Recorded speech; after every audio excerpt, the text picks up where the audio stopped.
Namaste and welcome to Tridevi Chamunda Mandir in Denver, Colorado. I'm Yamajit and so glad you could join me this evening for the first in a new series.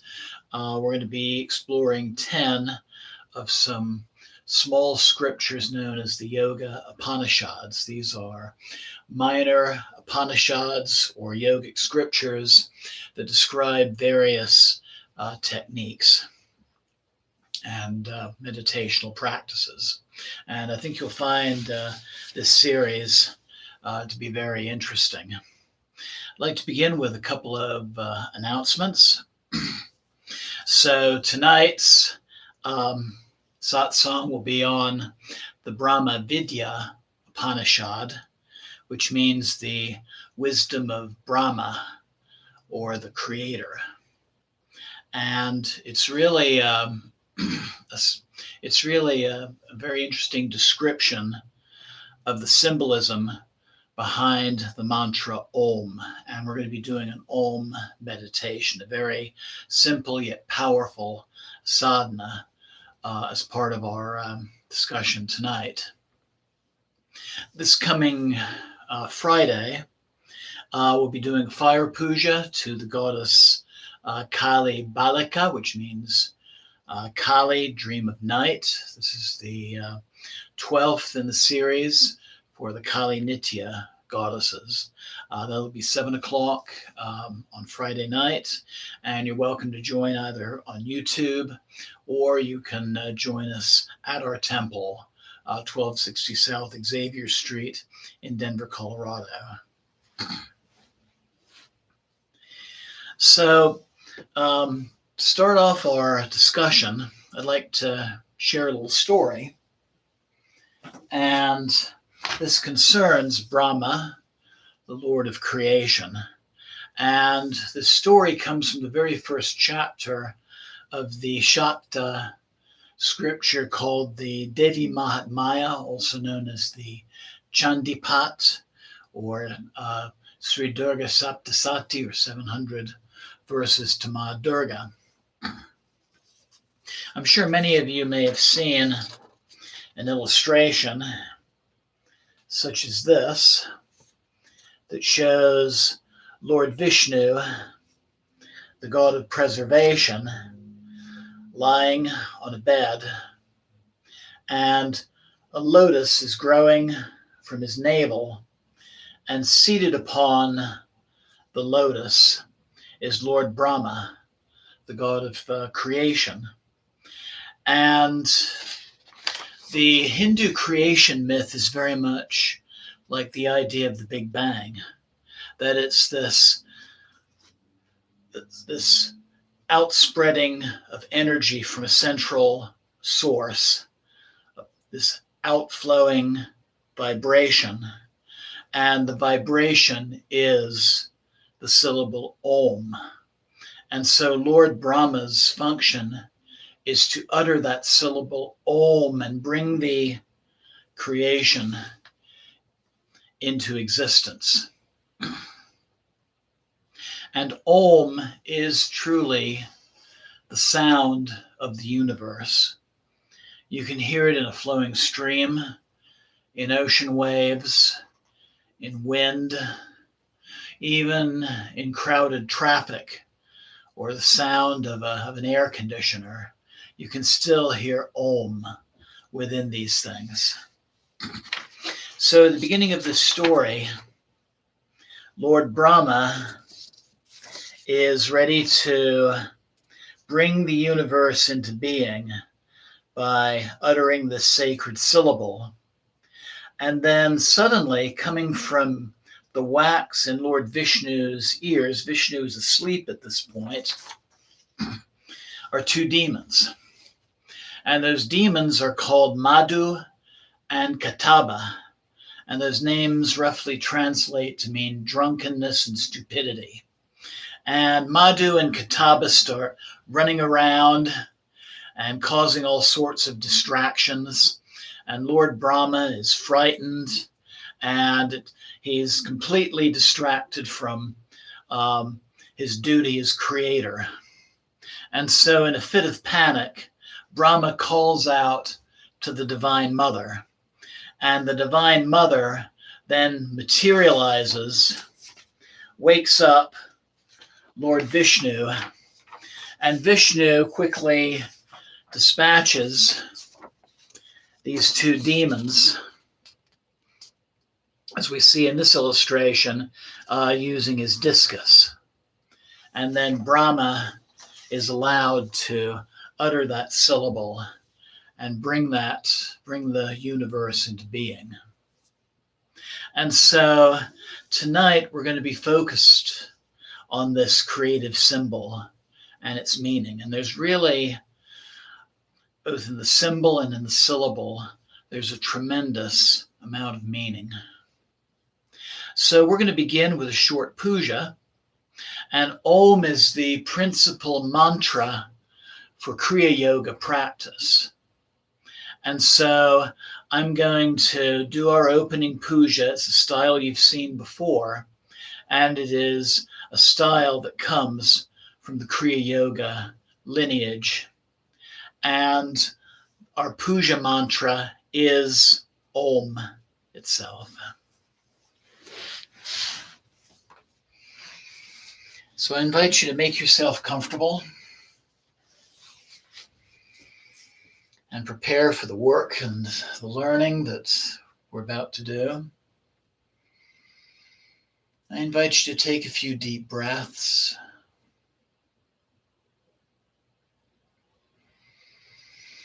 Focusing on your heart center.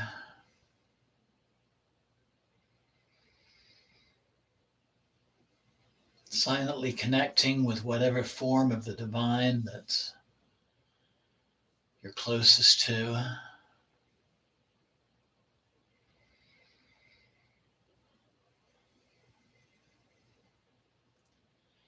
And if it feels right, I invite you to make a sankalpam or intention for our mantra practice. Balance and healing within oneself.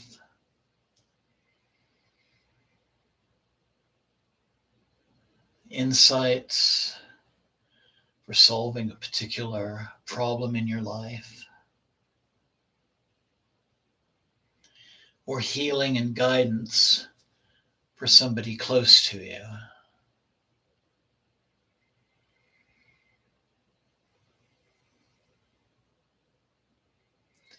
And so I invite you to bring the palms of your hands together at your heart center, and we'll open our practice by chanting Om 3 times. Inhale.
So something that I hope you observe when chanting Om. Very often in English, we spell Om as O-M, and actually it's three sounds. Ah in the back of the throat, ooh as it rolls over the tongue, and as the lips come together, ending the syllable. And that sound really tends to vibrate the third eye center. And this is something that's going to be important and discussed in our Upanishad this evening. So I'm first going to read a short introduction by the translator, Goswami Kriyananda. Introduction to the Brahma Vidya Upanishad, which again means wisdom of Brahma, or the wisdom of the Creator. This Upanishad deals with the esoteric teachings regarding reality called Brahman. It is the science of the reality symbol Om, AUM, although which is imperceptible. Reality is meditatively perceived, intuited, and fathomed. Om is the holy symbol of the reality. It keeps away the negative forces of the external and internal words. The knowledge of this reality consists of the body of the mantra, the location of the mantra, the time of the mantra, and the fading away of the mantra. The Om mantra sound disappears from the conscious mind and enters into the superconscious awareness. This would be the Turiya state that we talked about last week. In the first section of this Upanishad, the mantra Om is dealt with as tripartite. So remember, there's three letters within the mantra, which relates to the exoteric universe of the three fires, of three worlds, of three devas or gods, and the three scriptures. The second section of this Upanishad deals with the mantra sound Om as a tetragrammaton, with the brain conch of the yogi here in the A mantra shines forth as the sun. The U mantra shines forth as the moon. The mantra shines forth as Kriya fire. That would be the Kundalini energy rising up through Sushumna Nadi, the central channel. And then there's a second subsyllable, second M, very short at the end. The second M, or mantra, shines forth as the divine fire and becomes the middle passageway. It's pointed flame. So again, that would be Sushumna Nadi, that central channel. The third section of this text deals with the ending of the Om mantra sound. So when the lips come together and the sound ends, the ending resembles the sun and is comparable to a pointed flame of splendor, which is the middle passageway through which Kriya energy flows to produce cosmic consciousness. When the terminus of the mantra approaches, the mantra sound Om, and actually the translator begins at this point to spell it with a second M, AUM, breaks through that sun and into the 72,000 energy passageways called nadis. These are basically the acupuncture meridians, expanding out into the astral brain, reaching and penetrating into the 1,000-petaled lotus. That would be the crown chakra. The fourth section of this Upanishad deals with the holy Kriya energy, which is symbolized by the beginning of the ending and the vanishing of the Om mantra sound. Just as the sound of a gong slowly fades away, so the yogi allows the Om mantra sound to fade away, moving from the Kriya flame to the divine flame. This leads to the highest contemplative silence and conscious immortality. So here begins the Brahma Vidya Upanishad, beginning with verse 1. I proclaim the lore of reality, which is omniscience, and which is the highest. The lore shows itself as origin, middle, and end. AUM. Divine force of projection, that's Sri Brahma, the creator. Sustainment, the preserver, Lord Vishnu. And resolution, Lord Shiva.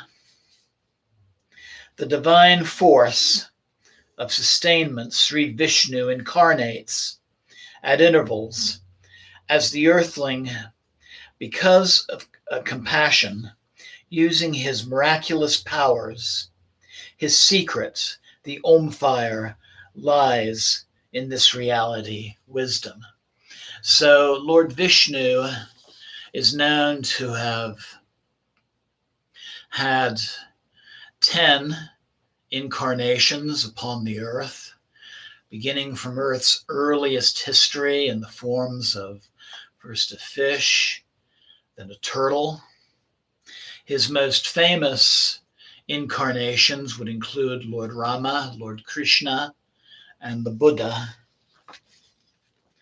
Moving on to verse 3, the syllable Om is the reality. Thus teach the reality knowers. And now I proclaim the secret of this syllable, the body, the location, the time, and its fading away.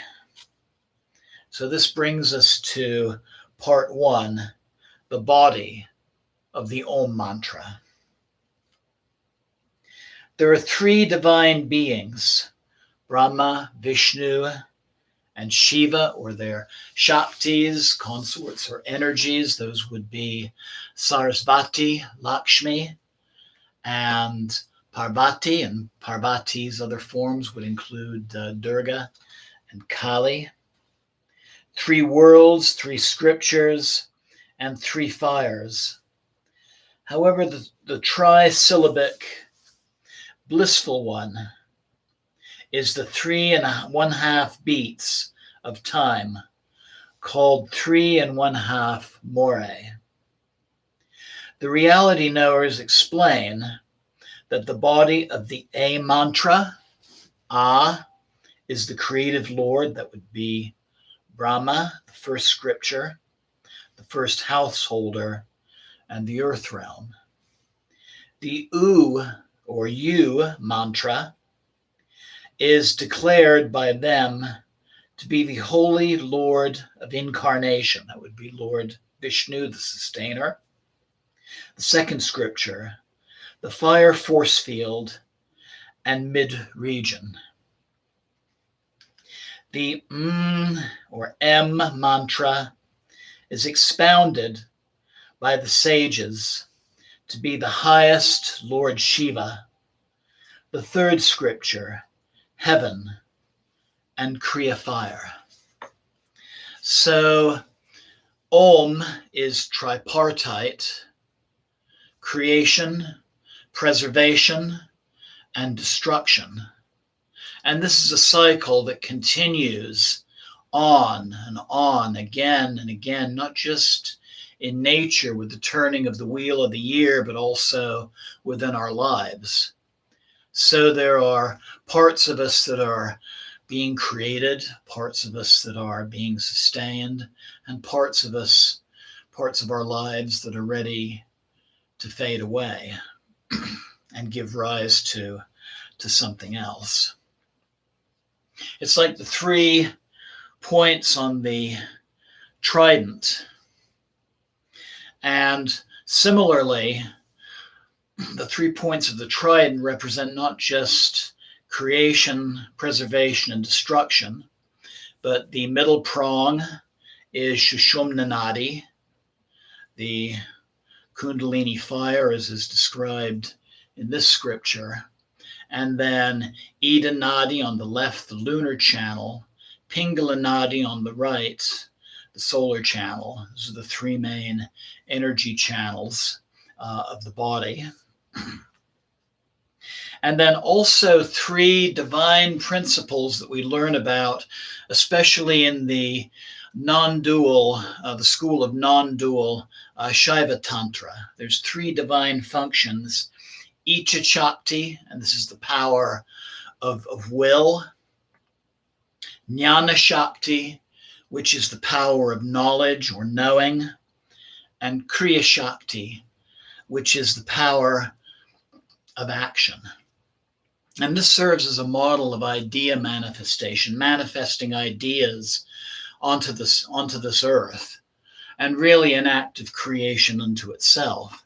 Think about times when an idea formulates in your mind, and then you spend time thinking about what the steps need to be to bring that idea into reality.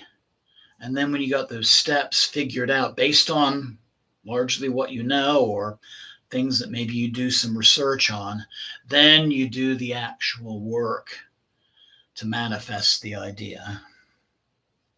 So those are the 3, the tripartite nature of the Om mantra, A-U and M. Which brings us to part 2, the location of the Om mantra. In the midst of your brain conch glitters the A mantra like sunshine.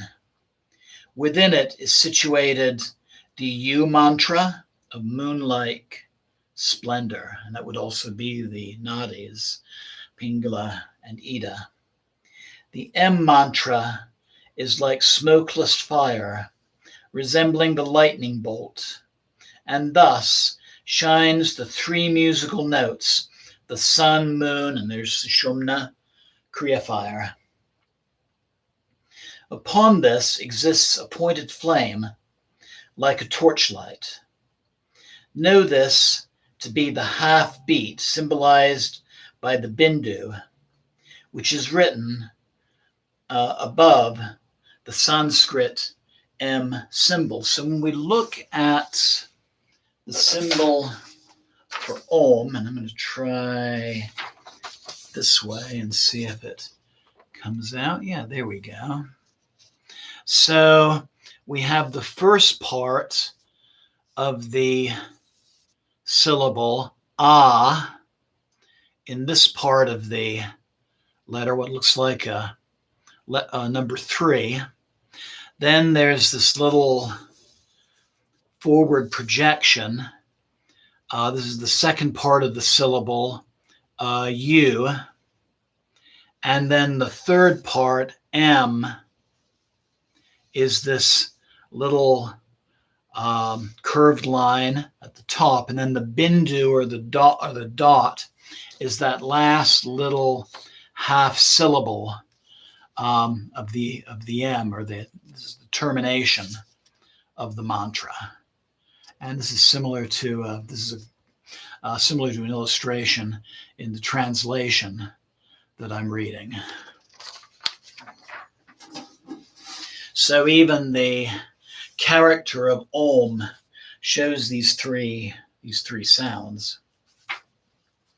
So this brings us to part 3, the time of the Om mantra.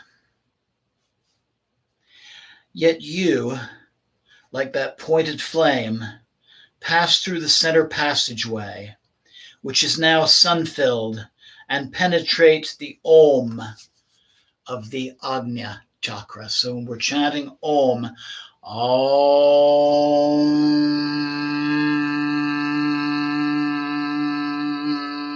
that M just vibrates the center. Passing through Ajna chakra and the 72,000 nadis, the Sushumna breaks the 1/2 Mora mantra, that's the final little M at the end, and reaches the 1,000-petaled lotus, the crown chakra, pervading the whole internal universe, and yet remains as the bringer of the blessings of all. We're making this shift from the normal, mundane, material to the divine, connecting with the divine both within and without. Part 4, the fading away of the Om mantra. Just as the sound of a gong on being struck fades away into silence,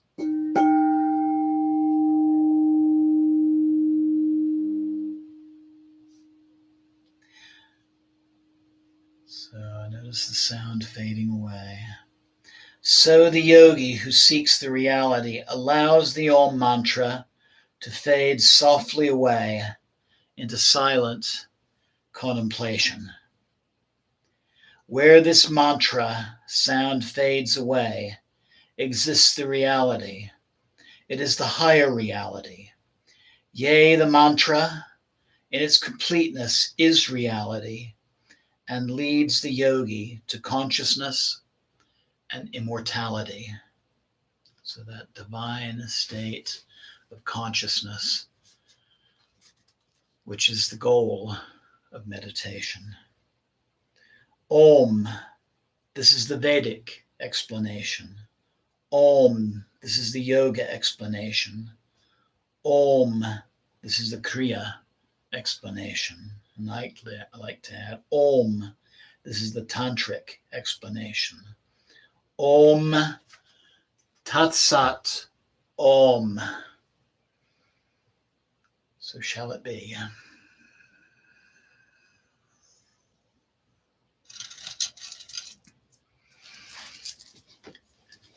And as always, I welcome questions and comments. Feel free to email me at my channel. So at this point, we're going to do a very simple yet very powerful meditation where we're going to chant the syllable Om for a half mala, 54 times, and then meditate for a while in stillness and silence, just feeling the effects of this practice. So make yourself comfortable. Close your eyes. Begin to breathe deeply, and I invite you to either chant along with me, or you can just listen to the mantra.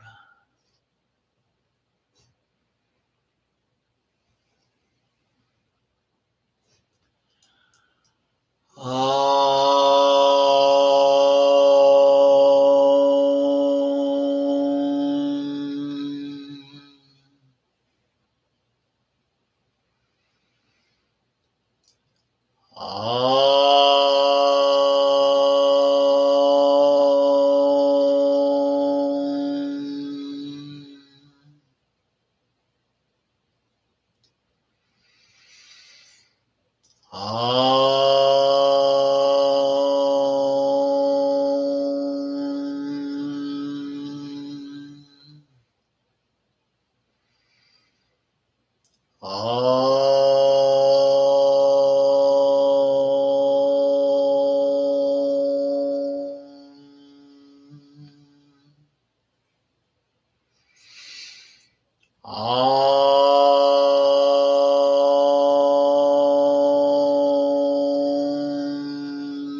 I invite you to take a deep and clearing breath. Let your breath return to normal. Keeping your eyes closed.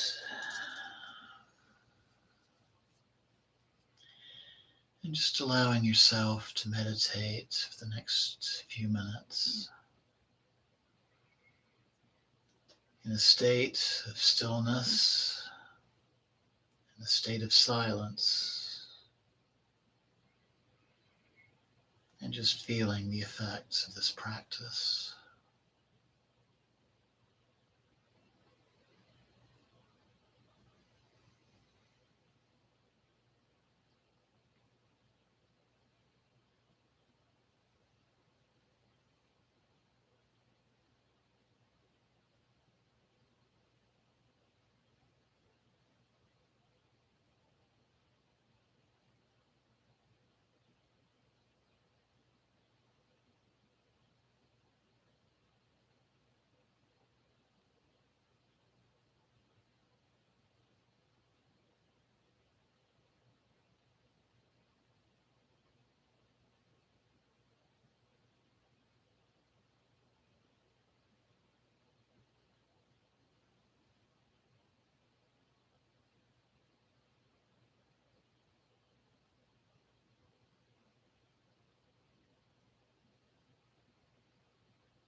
Take a deep and clearing breath,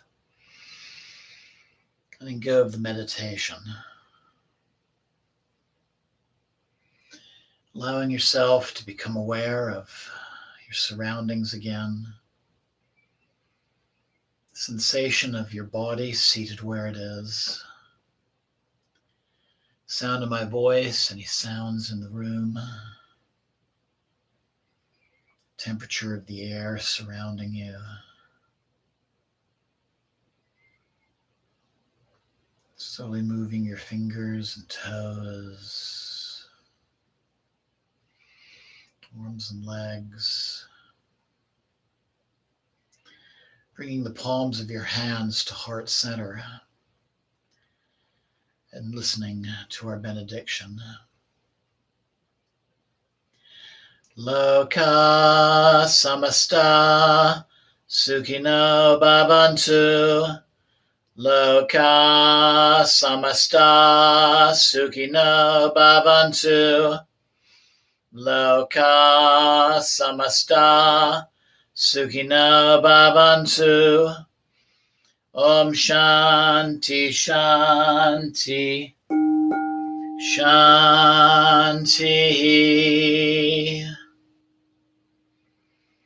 Thanking the divine within and without. Giving gratitude to yourself for taking part in this practice tonight. Slowly opening your eyes. Namaste. Jai Mata Di. Thank you.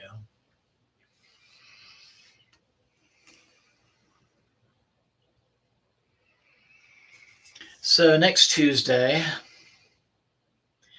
we'll explore the Amrita Bindu Upanishad,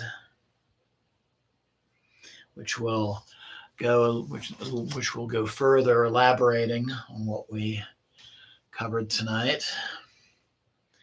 I look forward to you joining me Friday night for our fire puja to the Divine Mother, Kali Balika.